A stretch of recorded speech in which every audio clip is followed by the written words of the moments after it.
আসসালামু আলাইকুম। আমি মুক্তাদির রশিদ, পেশায় একজন সাংবাদিক। আবারও আপনাদের সামনে হাজির হয়েছি ১ মাসেরও বেশি সময় পর। আপনারা জানেন যে দেশে যে পরিস্থিতি চলছিল, সে সময়ে আমি সংবাদ সংগ্রহ করছিলাম এবং সেই সংবাদ সংগ্রহ করার সময় আমি আহত হয়েছিলাম এবং পরবর্তী সময়ে সংবাদ সংগ্রহ করতে গিয়ে যে ধরনের প্রতিবন্ধকতার মধ্যে দিয়ে ছিলাম, সেখান থেকে ইউটিউবে কন্টেন্ট প্রোডাকশন করা আমার জন্য বেশ দুরূহ হয়ে উঠেছিল। এখন আবার ফেরত এসেছি।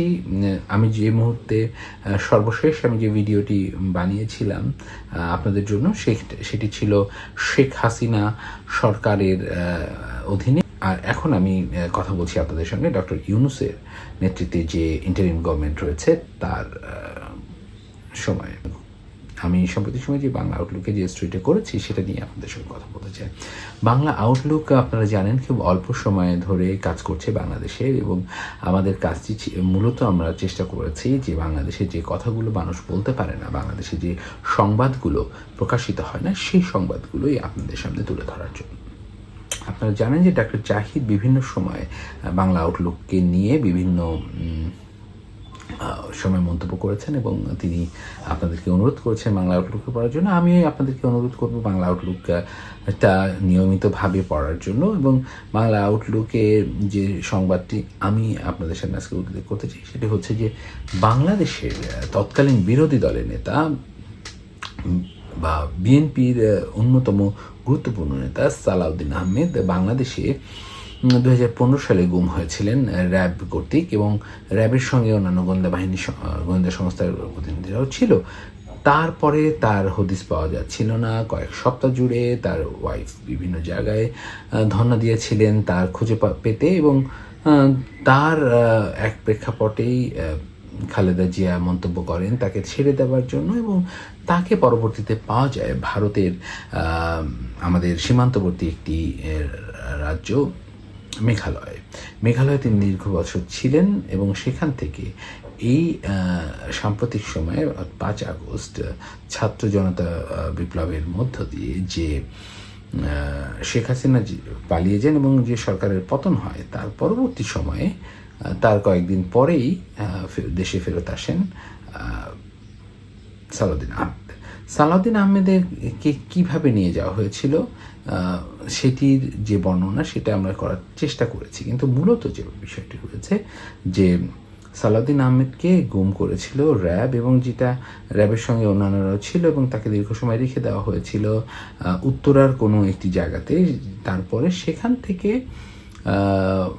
আমাদের তদন্তটা ছিল, আমরা তদন্ত করার চেষ্টা করেছিলাম যে উত্তরা থেকে তিনি মেঘালয়ে কীভাবে পৌঁছালেন, অর্থাৎ তার যাওয়াটা কীভাবে। তো আমরা ওইটা খুঁজতে গিয়ে দেখলাম যে হ্যাঁ, তিনি আসলে গিয়েছিলেন বাংলাদেশের তৎকালীন সরকারের এক ধরনের নিরাপত্তা বাহিনীগুলোর তত্ত্বাবধানে। এবং আমরা খুঁজে পেয়েছি তৎকালীন যে বর্ডার গার্ড বাংলাদেশের যে ইন্টেলিজেন্স প্রধান, তার তত্ত্বাবধানে, তার সরাসরি তত্ত্বাবধানে তাকে বাংলাদেশের একটি স্থান থেকে নিয়ে যাওয়া হয় সিলেট সীমান্তে, এবং সেখান থেকে সিলেট স্থানান্তর করা হয় ভারতের বিএসএফের কাছে।